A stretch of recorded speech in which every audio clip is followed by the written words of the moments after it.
Comment changer ta vibration, donc ta vibration vitale et sonore? Ça, c'est un sujet que j'aime bien, donc je suis content de faire ces interviews. Alors, ce qu'il faut savoir, c'est que pendant presque 3 siècles, on a cru Isaac Newton intouchable. La force qui faisait tomber la pomme d'un arbre était la même que celle qui maintenait la Lune autour de la Terre. Donc les lois de la gravitation universelle régissaient le monde. Et puis, Albert Einstein est arrivé. Seul, sans équipe, sans milliards, sans laboratoire, avec pour seul atout sa force de raisonnement, sa liberté de penser, son espièglerie aussi, et des bouts de papier griffonnés. Et en 1915, sa théorie de la relativité générale a changé notre vision du monde et a surtout révolutionné les sciences. L'univers est devenu un tissu à 4 dimensions, un espace-temps tordu, déformé par la matière. Donc philosophiquement, c'était intéressant parce que c'était quelque chose de très profond. L'espace-temps se présente comme un jeu de cartes. Chaque carte est un espace, une tranche de réalité. Et elles sont empilées comme ça dans une 4e dimension qui est le temps. Une dimension qui est donc verticale. À tout cela va s'ajouter la formidable théorie des cordes de Gabriele Veneziano en 1968. Elle crée un lien, cette théorie, en quelque sorte, entre la physique classique et la physique quantique, en faisant le constat que les particules élémentaires ne sont pas des points, mais elles sont plutôt comme des élastiques qui vibrent. Un petit peu comme vibrent les cordes d'un violon. En théorie quantique, chaque vibration possible d'une corde est équivalente à une particule. C'est un peu comme si finalement on avait découvert tout d'un coup que la musique, la vibration sonore, était l'élément qui manquait pour compléter les équations de la nature et de l'univers. Et la grande beauté de la théorie des cordes, c'est que tu y retrouves à la fois la théorie d'Einstein et aussi l'électromagnétisme de Maxwell. Tout ça pour comprendre quoi? Pour comprendre qu'aujourd'hui, tu n'es pas un être physique dans un univers physique. Tu es un être vibratoire dans un univers vibratoire. Tu es donc à la fois un émetteur et un récepteur d'énergie.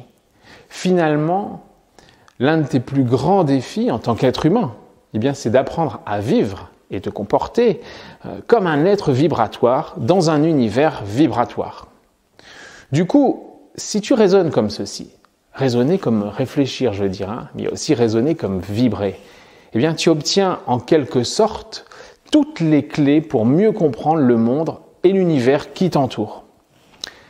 Ce que tu dois apprendre aujourd'hui, c'est de t'imaginer ton corps, ton esprit, comme une corde vibrante. Tu l'es de toute façon, mais comme ce n'est pas forcément simple d'intégrer cette dimension, essaye déjà de l'imaginer, de te la représenter mentalement. Et tu vas constater petit à petit que la vibration que tu es, par le principe de résonance des cordes, va attirer des motifs compatibles, des êtres, des événements, toutes sortes de choses. Tu n'attires pas dans ta vie ce que tu veux. Tu n'attires pas ce que tu penses. Tu n'attires pas non plus ce que tu ressens. Les désirs, les pensées et les sentiments sont tous importants, mais ce ne sont que des effets et non des réelles causes. Dans un univers qui est régi par les vibrations, ce que tu attires, c'est ce que tu signales. Pense à toi comme un transmetteur de vibrations. Tu envoies constamment des signaux qui indiquent à l'univers qui tu es en ce moment.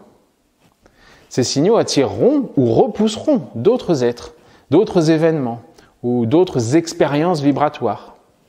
Tu attires naturellement ce qui est en harmonie avec ton état d'être et tu repousses ce qui n'est pas synchronisé avec ton état. Si ton énergie déborde de bienveillance et d'abondance, ta réalité physique reflètera de la bienveillance et de l'abondance pour ton être physique. Et si ton énergie déborde de colère, de frustration, ta réalité physique reflètera de la colère et de la frustration. Étant donné que les signaux que tu envoies à un moment donné ont tendance à être assez complexes, donc c'est l'équivalent, entre autres, des fonctions harmoniques en acoustique, ton expérience de la réalité physique sera tout aussi complexe. Alors, une fois que tu peux accepter que ta personnalité vibratoire attire des motifs compatibles, eh bien, dans ce cas, ça devient clair que si tu veux faire l'expérience de quelque chose de différent dans ta vie, tu dois changer les signaux que tu émets.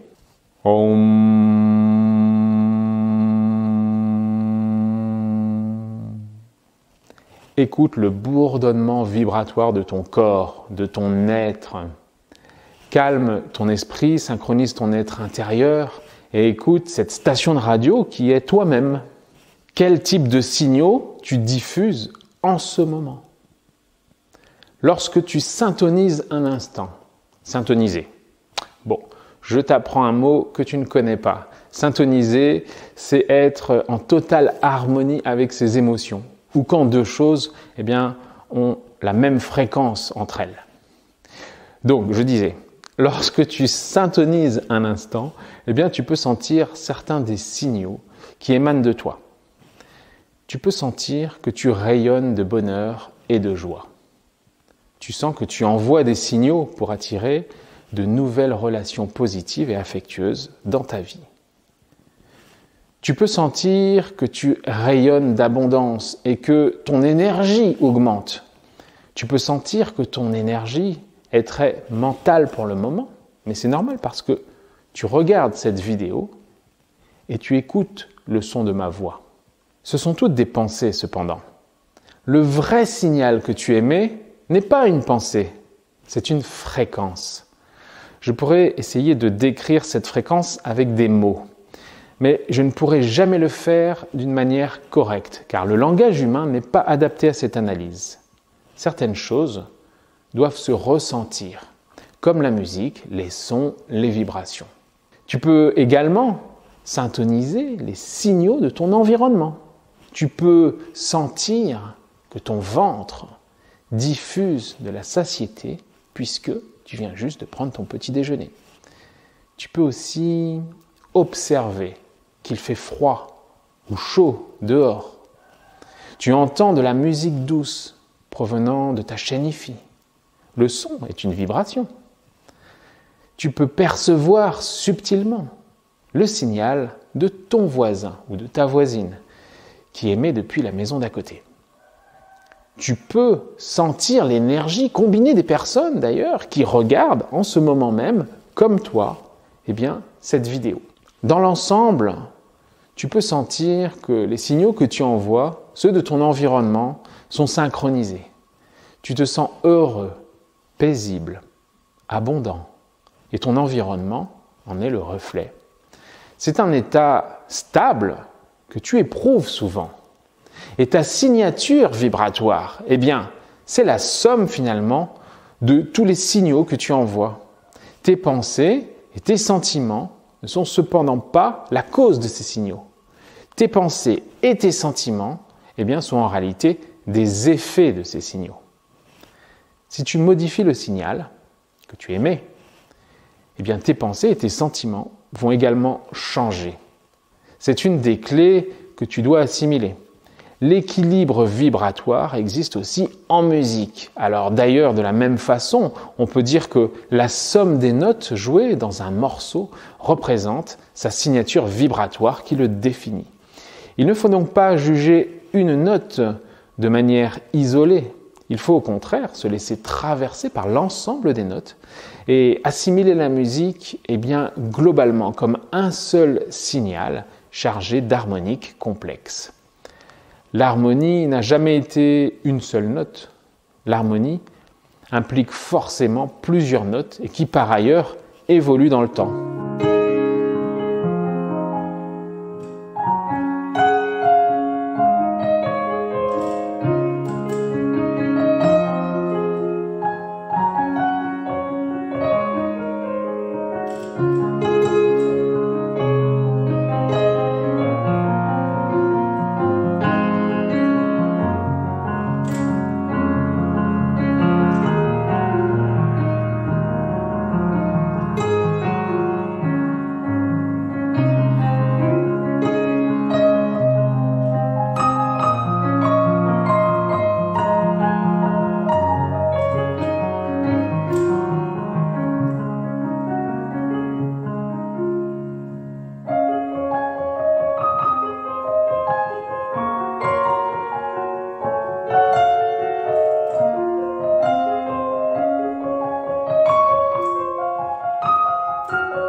Ton être vibratoire et ton environnement auront aussi tendance à évoluer vers l'équilibre au fil du temps.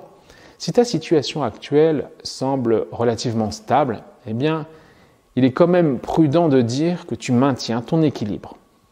Par exemple, si tu es fauché financièrement ou que tu es célibataire, et si la situation est stable depuis un certain temps, eh bien, il est probable que la plupart des signaux énergétiques auxquels tu t'exposes, eh bien, vibrent aussi de la même fréquence que ces pannes.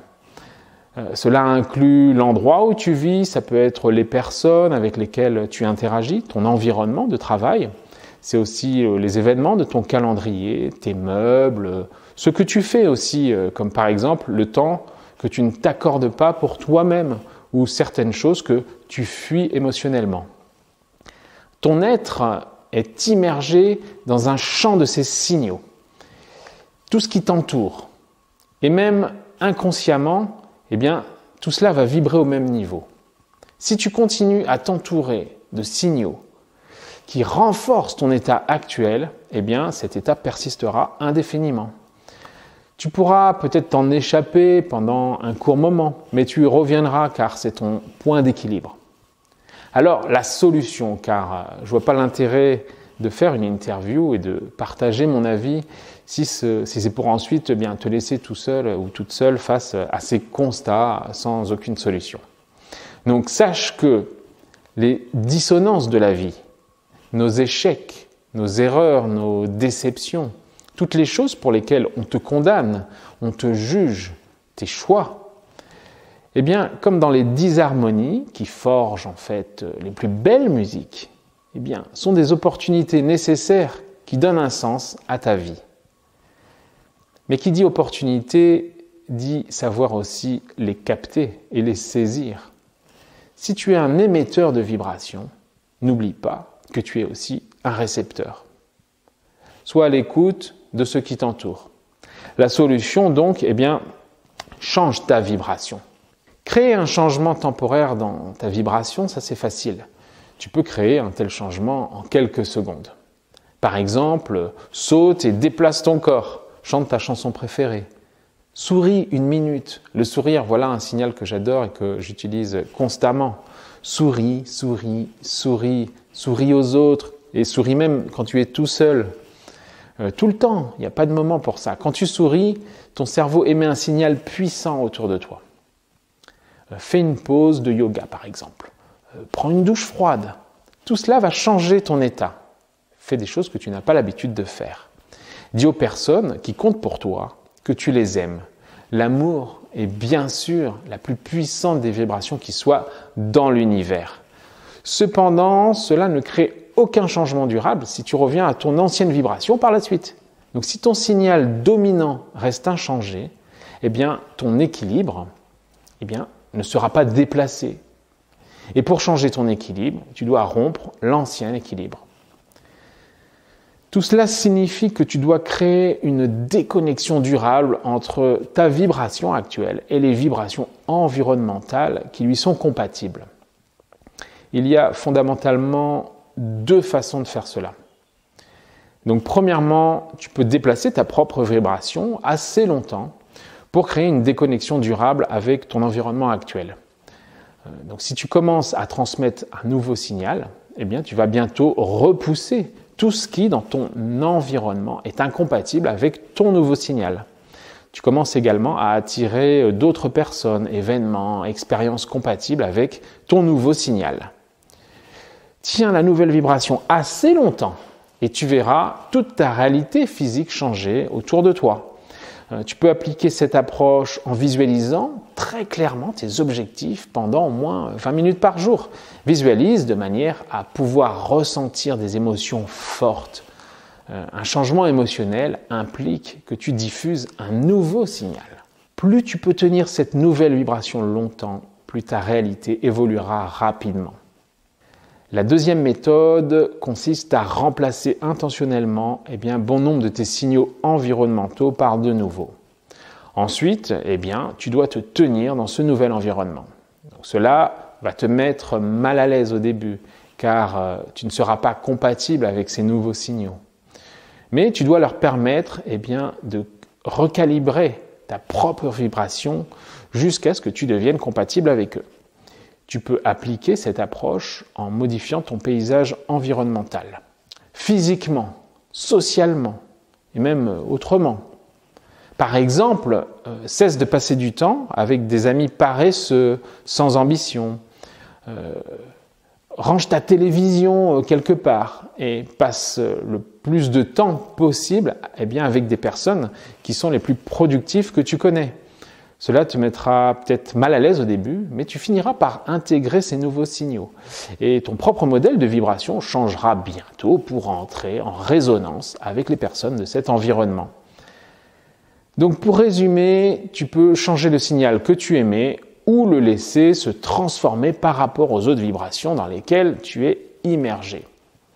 Dans les deux cas, cela peut être très efficace pour créer un changement durable dans ton schéma vibratoire. Pour terminer, crée ce que tu désires. C'est ce que nous enseigne la musique. Pour créer ce que tu veux dans ta vie, tu dois modifier ton schéma vibratoire de sorte que tu émets un signal compatible sur le plan vibratoire avec tes objectifs et tes désirs. Tu peux donc identifier cette nouvelle vibration en visualisant de manière vivante tes objectifs jusqu'à ressentir des émotions différentes. Ces émotions se stabilisent à un moment donné. Remarque par exemple comment ton être ressent des vibrations non seulement émotionnellement mais aussi énergétiquement. Reviens ensuite à ton ancien état et remarque la différence entre les deux états. Compare et contraste l'ancienne vibration avec la nouvelle et tu verras le changement.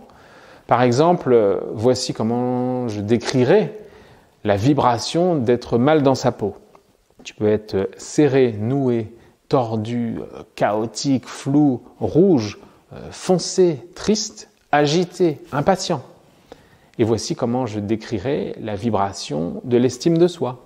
Ouverte, libre, claire, lumineux, blanc, fluide, lisse, brillante, joyeux, intense, etc. Chaque vibration a une signature énergétique différente. Si je déplace temporairement ma vibration par défaut vers un état de sensation de rupture, donc juste en l'imaginant comme réel, je peux aussi sentir mon état vibratoire changer de fréquence. Et si je maintiens cette vibration assez longtemps, je vais découvrir rapidement que ma réalité physique, elle fait la même chose. Ok, donc si tout va bien, il est maintenant évident que tu veux changer ta vibration. La musique que tu joues en toi, d'une certaine façon, j'aime bien cette image. Et c'est une mauvaise idée de t'exposer systématiquement donc à des signaux incompatibles. Regarde le journal télévisé sur la crise financière, la récession, la dépression, les massacres, la cruauté, les trahisons, les mensonges et remarque ce qu'il advient de tes vibrations. Remarque ce qui arrive dans ta vie à moyen terme. Si tu veux faire l'expérience de la bienveillance, de l'amour, du partage d'émotions, c'est un très mauvais moment pour perdre ton énergie dans un environnement toxique. Mais c'est le moment idéal pour te recentrer sur toi-même et émettre les vibrations que tu recherches en retour. Si tu veux faire l'expérience de la bienveillance, tu peux créer cela. Si tu souhaites expérimenter l'amour, une relation, tu peux créer cela. Tu veux une énergie élevée, une bonne santé, tu peux créer cela.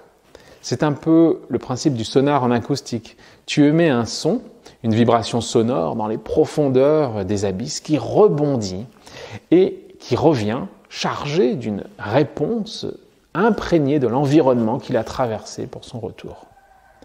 L'univers n'attend que ça, de t'envoyer les réponses vibratoires à celles que tu émets à son intention. Choisis donc bien les questions vibratoires que tu veux lui poser.